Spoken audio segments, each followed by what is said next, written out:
네, 오늘은 우리가 소망하는 나라라는 제목으로 말씀을 전하고자 합니다. 여러분 기쁘게 살고 싶으십니까? 네. 영원히 기쁘게 살기 원하십니까?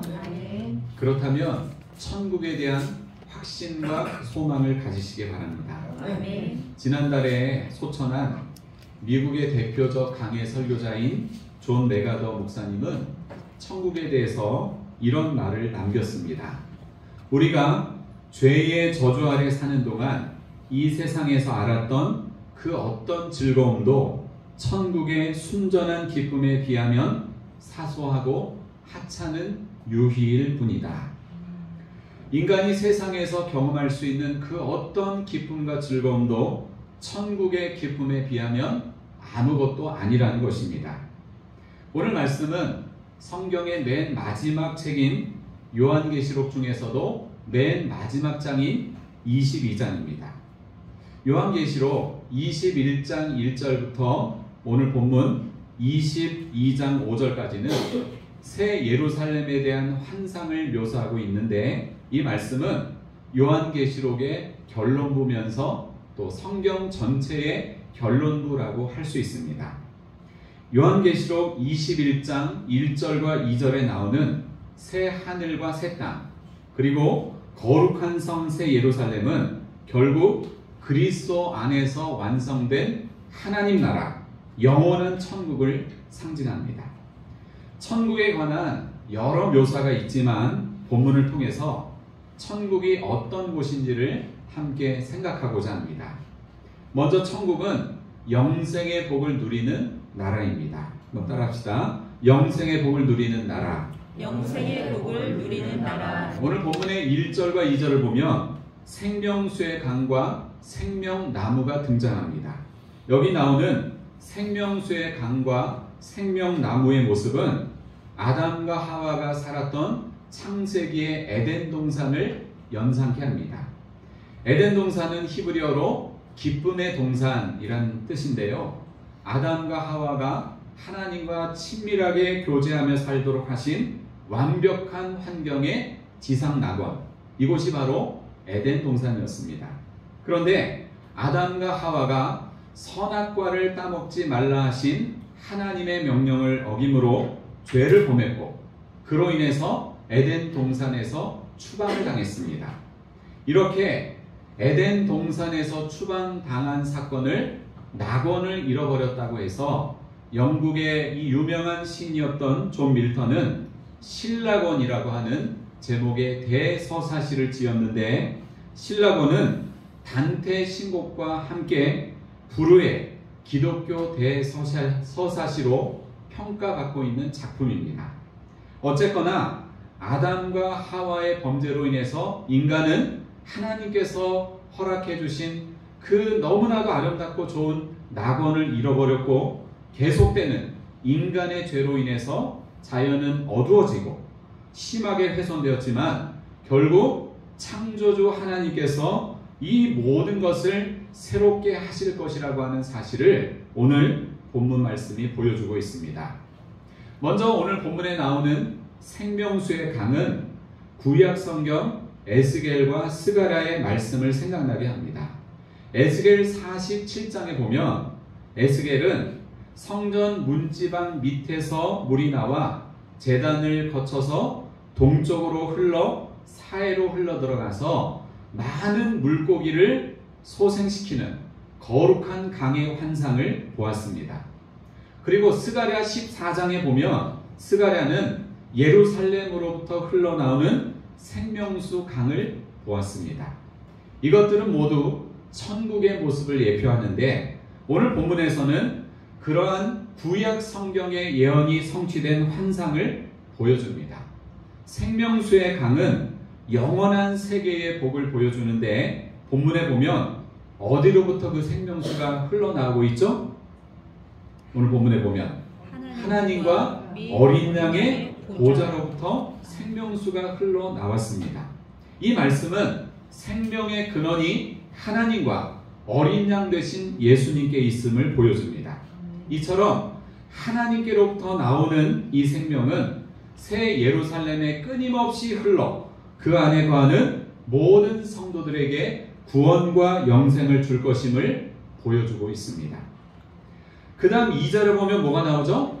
생명수에 이어서 생명나무가 나옵니다. 자, 2절 말씀 우리 다시 한번 읽겠습니다. 길 가운데로 흐르더라. 강 좌우에 생명나무가 있어 12가지 열매를 맺되 달마다 그 열매를 맺고 그 나무 잎사귀들은 만국을 치료하기 위하여 있더라. 아멘. 새 예루살렘 성에는 생명나무가 큰 길을 따라서 강 좌우에 펼쳐져 있는데 이 생명나무는 아담과 하와가 범죄로 잃어버렸던 것보다도 훨씬 더 풍부한 의미를 갖고 있습니다. 왜냐하면 이 생명나무는 아담과 하와의 범죄로 인해서 그 과실을 먹지 못했던 나무인데 그것을 이제는 얼마든지 먹을 수 있게 된 것입니다. 또한 생명나무는 몇 가지 열매를 맺는데요? 12가지 열매를 맺는데 얼마마다 한 번씩 열매를 맺는데요? 달마다, 매 달마다 그 열매를 맺는다는 것입니다. 여러분 우리가 보통 이 세상에서 농사를 지으면 얼마 만에 한 번씩 열매를 맺죠? 1년에 한 번, 아니면 뭐 2모작 뭐 그런 식으로 2번. 열대 지역은 조금 더 많이 과실을 거두겠죠. 그런데 여러분 매 달마다 열매를 맺는다는 거예요. 그리고 12가지 과실을 맺는다는 거예요. 이것은 뭘 말하는가 하면 생명나무의 그 생명력이 왕성하다는 거예요.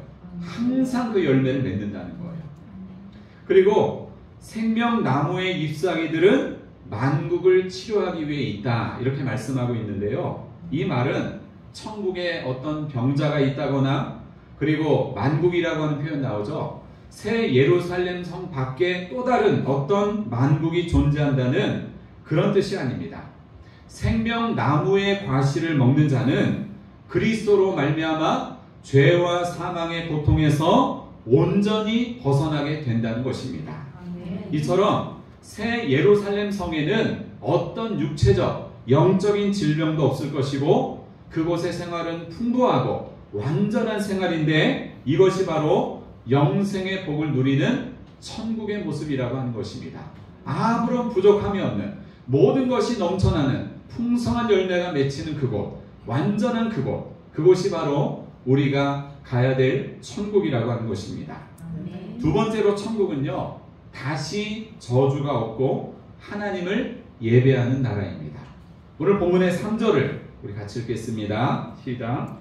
다시 저주가 없으며 하나님과 그 어린 양의 보좌가 그 가운데 있으리니 그의 종들이 그를 섬기리라. 아멘. 천국은요, 어떤 형태의 저주도 없는 나라입니다. 인간에게 저주가 찾아온 것은 창세기 3장에서 아담의 범죄로 인한 것입니다. 아담의 범죄는 인류에게 온갖 수고와 고통과 사망을 가져왔습니다. 그리고 무엇보다 가장 심각한 저주는 뭔가 하면 하나님과의 관계가 단절된 것입니다. 에덴 동산에서 아담과 하와는 하나님과 더불어 친구처럼 지냈어요. 그러니까 하나님께서 동산을 거니시고 아담과 하와도 동산을 거니다가 하나님을 만나면 서로 미소를 지으면서 반갑게 인사를 나누고 담소를 나누고 대화하는 아무런 거리낌 없는 그런 너무나도 친밀한 사이였습니다. 그런데 아담의 불순종으로 인해서 하나님과 인간의 관계가 완전히 단절되어 버린 것입니다. 이것이 인간에게 일어난 가장 큰 저주입니다. 하나님과의 관계가 끊어진 것. 이것이 인간의 가장 큰 불행의 시작이 되었습니다. 여러분, 우리 인생살이가 왜 이렇게 힘겨운 것입니까? 왜 사람들은 점점 이기적으로 변해가는 것입니까? 왜 인생의 염려와 고통은 사라지지 않는 것입니까? 왜 우리는 질병의 두려움과 고통에 시달려야 합니까? 왜 우리는 늙어갈수록 죽음의 공포를 경험하는 것입니까? 왜 지구 환경은 급격히 파괴되어 무서운 기후 재앙이 일어나는 것입니까? 왜 인류는 잔인한 전쟁을 멈추지 않는 것입니까? 이 모든 것이 인간의 죄로 인한 저주의 결과입니다. 우리가 세상에 살아있는 한 죄의 저주에서 완전히 자유로울 수 있는 방법은 없습니다. 하지만 하나님이 예비하신 새 하늘과 새 땅, 거룩한 성 새 예루살렘에서는 모든 죄의 저주로부터 완벽한 자유를 얻을 것입니다. 아멘. 오늘 본문을 펴두시고요. 우리 요한계시록 21장 4절을 보겠습니다. 여기 앞에 보시면 되겠는데요. 요한계시록 21장 4절을 같이 읽습니다. 시작. 모든 눈물을 그 눈에서 닦아주시니 다시는 사망이 없고 애통하는 것이나 곡하는 것이나 아픈 것이 다시 있지 아니하리니 처음 것들이 다 지나갔음이로라. 아멘. 여러분, 천국은 뭐가 없대요? 모든 눈물, 또 뭐가 없어요? 사망, 애통함, 곡함, 아픔이 다시 있지 않은, 다시 말하면 모든 인간의 죄의 저주가 사라진 완전한 자유와 기쁨의 나라인 것입니다. 그리고 천국은 어떤 나라래요? 오늘 본문의 3절 뒷부분에 보면 하나님을 섬기는 나라입니다. 그의 종들이 하나님을 섬기며 라고 했는데, 여기서 섬기며의 헬라어가 라트류 수신인데, 이것은 예배 행위에 사용되는 단어입니다. 그러니까 그의 종들이 하나님을 섬긴다는 것은 새 예루살렘 성에 참여하는 모든 구속받은 하나님의 백성들이 왕같은 제사장으로서 하나님과 어린 양 예수 그리스도를 예배하며 경배한다는 것입니다. 여러분, 천국은 무의도식하는 나라가 아니라 성령과 진리 안에서 또 전심과 기쁨으로 하나님을 예배하는 나라입니다. 특별히 하나님과 어린 양의 보좌를 중심으로 해서 생활 전체로 예배하며 사는 나라, 그 나라가 바로 천국인 줄로 믿습니다. 그리스도인은 이 땅에서 신앙생활을 하면서 두 가지 형태의 예배를 드립니다. 지금처럼 정해진 시간에 정해진 장소에서 드리는 예배가 있고요, 일상에서 드리는 삶의 예배가 있습니다. 그러므로 우리가 이 땅에서든 천국에 가서든 우리는 영원토록 하나님을 예배하는 예배자인 줄로 믿습니다. 아멘. 지금 생이 다음 생을 위한 준비 과정이라고 한다면 오늘 우리의 예배는 어떠해야 되겠습니까? 한번 저를 따라해 보겠습니다. 지금이 내 내 인생의 마지막인 것처럼 인생의 마지막인 것처럼 예배해야 한다. 예배해야 한다. 옆 사람과 앞뒤 사람과 인사하겠습니다. 지금이 내 인생의 마지막인 것처럼 예배합시다. 아멘. 아멘. 여러분, 지금이 내 인생의 마지막 예배라고 한다면 예배를 빠질 사람이 있겠습니까? 지금이 내 인생의 마지막 예배라고 한다면 예배 시간에 늦을 사람이 있겠습니까? 예배 시간에 다른 생각을 할 사람이 있겠습니까? 전심으로 하나님을 예배하며 자신의 온 몸과 마음을 불태워 드리는 예배자가 되어야 할 줄로 믿습니다. 지상에서 이런 자세로 예배 드리는 자가 천상에서도 최선의 예배를 드릴 수 있습니다.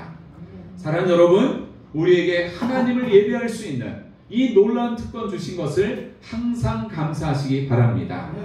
천상에서 드릴 예배를 고대하며 매 순간을 전심으로 예배하는 우리 모두가 되었으면 좋겠습니다. 천국은 다시 저주가 없고 하나님을 영원토록 예배하는 나라입니다. 마지막으로 천국은요, 하나님의 임재와 영광으로 충만한 나라입니다.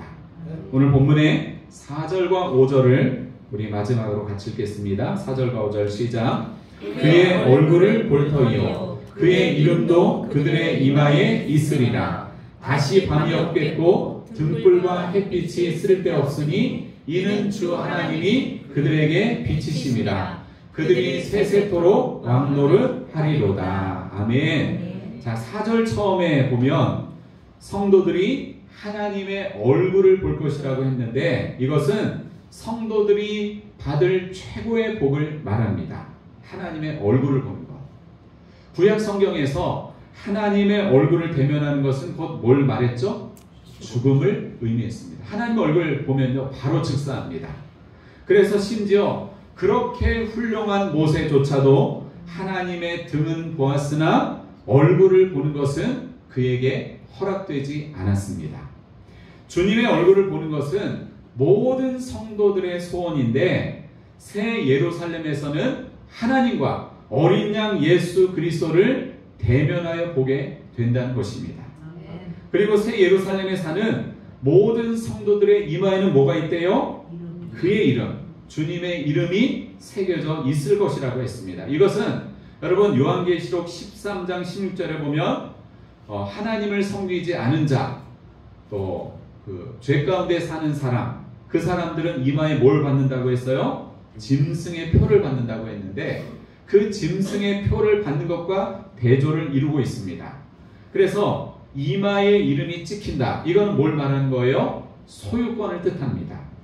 다시 말하면 새 예루살렘에 참여한 사람들은 하나님과 어린 양 예수 그리스도의 소유가 된다는 것입니다. 넌 내 거야. 누구도 너를 건드릴 수 없어. 어떤 악한 마귀와 사탄의 세력이 너를 건드릴 수 없어. 너는 내 거야. 하나님의 도장을 이마에 꽝꽝꽝 찍어준다는 거예요. 그 다음 5절에 보면 새 예루살렘에는 뭐가 없대요? 다시 밤이 없고 등불과 햇빛이 쓸데없다고 했습니다. 왜냐하면 하나님이 빛이 되어 주셔서 온 천국을 비추기 때문에 이런 빛이 필요 없는 거예요. 밤이 없고 어둠이 없기 때문에 그 안에 거하는 자들은 가다가 실족할 염려도 전혀 없고요. 항상 하나님의 영광 속에 거하게 된다는 것입니다. 그리고 5절 마지막에 보면 그런 내용이 있죠. 그들이 세세토록 왕노릇한다. 여러분 하나님 나라의 왕이 누구예요? 하나님이시고 어린 양 예수님이시잖아요. 그런데 우리가 무슨 왕노릇을 해요? 그렇죠? 이것은요 우리가 세상의 왕들처럼 다른 사람을 막 지배하는 그런 삶을 산다는 것이 아니라 하나님이 우리에게 주신 왕의 영광을 가지고 또 왕같은 제사장으로서 하나님 안에서 완전한 자유와 권위를 갖고 산다는 뜻입니다. 물론 우리는 이 땅에서도 하나님의 임재와 영광을 경험할 수 있습니다. 그러나 완전한 하나님의 임재, 완전한 하나님의 영광은 저 천국에서 누리게 될 것입니다. 여러분은 일상에서 얼마나 하나님의 임재와 영광을 사모하며 살고 있습니까? 제가 예전에 여의도 순복음교회에서 개척 훈련을 받으면서 놀랐던 적이 있었습니다. 수요일에는 오전 10시에 예배를 드리는데 오전 10시에 본당에서 예배를 드리고 개척 훈련에 참여를 하는데 갈 때마다 수많은 인파가 줄을 서 있었습니다. 평소에는 예배당 문을 닫아 놓았다가 예배 시작되기 몇십 분 전에 문을 여는데 제가 늦게 간 것도 아닌데 앞자리에서 예배 드리고 싶어도 갈 때마다 항상 앞자리가 만석이었습니다. 그래서 거의 맨 뒷자리나 아니면 2층에 가서 수요 예배를 드렸는데 나중에 알고 보니까 성도들이 앞자리에 앉기 위해서 새벽부터 버스나 지하철을 타고 일찍 온다는 겁니다. 오전 10시가 이 예배 시간인데요. 오전 7시부터 예배당 문 앞에 줄을 서 있다가 문이 열리면 앞다투어서 앞자리로 가기 때문에 적어도 2-3시간 전에는 일찍 오지 않으면 앞자리는 앉지 못한다는 것입니다. 물론 어느 자리든 주님은 사모하는 자에게 자신의 임재와 영광을 보여주시지만 그들의 행동은 주를 향한 사모함이 겉으로 드러난 모습이라고 저는 생각합니다. 여러분 혹시 서울에 있는 세종문화회관이나 예술의 전당에서 하는 공연을 가본 적이 있으세요? 한 좌석당 몇만 원에서 몇십만 원까지 하는데 가장 비싼 자리가 어디죠? 연극이든 뮤지컬이든 그 배우나 또 연주자들의 얼굴이 가장 잘 보이는 곳, 그들의 숨소리와 땀과 침이 튀기는 곳, 그리고 가장 좋은 소리가 들리는 그 로열석이 가장 비싼 자리입니다. 여러분이 드리는 예배와 여러분이 살아가는 모든 삶의 자리가 가장 비싼 대가를 지불하고 주님의 임재와 영광 앞에 더 깊이 나아가는 로열석이 되시기를 바랍니다. 아멘. 말씀을 정리합니다. 천국은 어떤 곳이죠? 이 앞에를 보시겠습니다. 자, 우리 같이 읽겠습니다. 첫 번째 시작. 천국은 영생의 복을 누리는 나라입니다. 두 번째, 천국은 다시 저주가 없고 하나님을 예배하는 나라입니다. 세 번째, 천국은 하나님의 임재와 영광으로 충만한 나라입니다. 여러분, 이렇게 좋은 천국이 믿는 자를 위해서 예비되어 있는데 이 좋은 천국에 안 갈 이유가 어디 있겠습니까? 오래 살아야 100년뿐인 인생인데 여러분은 죽음 이후에 펼쳐질 영원한 세계에 대해서 평소에 어떤 준비를 하며 살아가십니까? 우리 눈에 보이지 않지만 예수 그리스도를 나의 구주와 주님으로 믿는 자에게 허락하신 천국에 대한 확신과 소망으로 죽음 이후에도 천국에서 영원토록 기쁘게 사시기를 예수님의 이름으로 축원합니다. 아멘. 끝으로 스테판 아담스가 작곡한 거룩한 성이라고 하는 찬양 영상을 보시고 기도로 마치겠는데요. 이 곡은 새 예루살렘의 이미지를 바탕으로 천국의 영광을 음악적으로 아름답게 그려낸 찬양입니다. 여러분 잘 감상하시면서 한번 천국을 여러분의 마음속으로 상상해 보시기를 바랍니다. 저기 뒤에 불을 좀 꺼주시죠.